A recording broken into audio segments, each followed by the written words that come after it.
that we use my writing partner Cammie's in the front row sweating that, so right there. There she is. That's the other. I'm only half of a book here, really.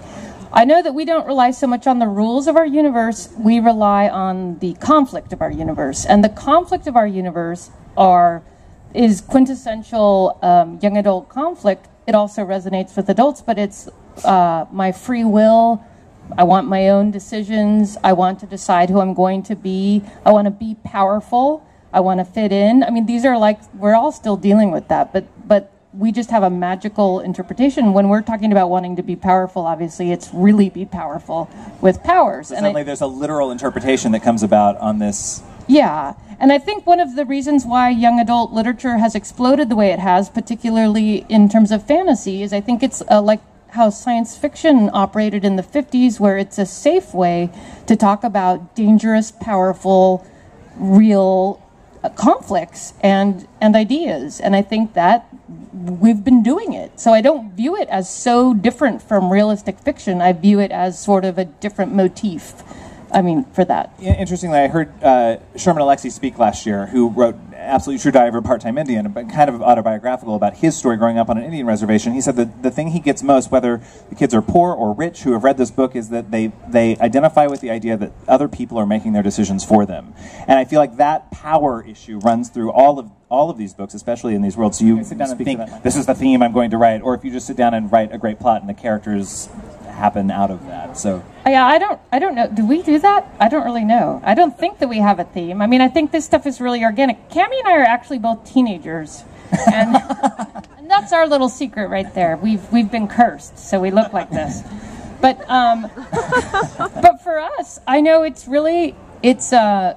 we always have a teen story when Lena, our main character, is counting down to her 16th birthday, where the very worst thing that can happen to you might happen, and she might essentially disappear, stop being the person she is, which is also a curse.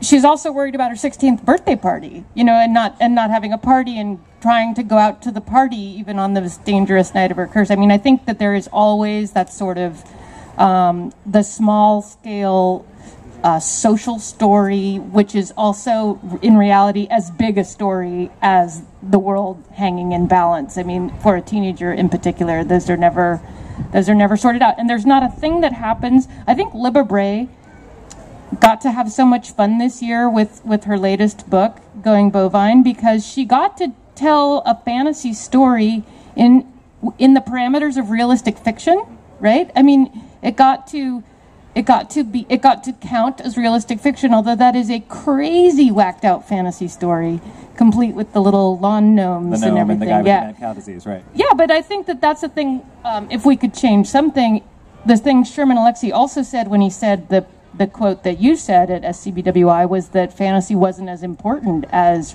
realistic fiction. And I take issue with that. Like, I think we're telling the same stories he is. And I think that we're also the books that help a kid survive some of those times when he doesn't have any other friends. And in that sense, Tracy, I get writer's block all the time, and that's why I have a writing partner. Because two people are never blocked at the same time. So it's kind of like a hot potato. I go, I'm done. I can't go any farther. You take it. I'm the worst writer in the world. This problem can never be solved. And she'll be like, 2 minutes later, I fixed it. I'm sending it back to you. So yeah, that's my answer to that.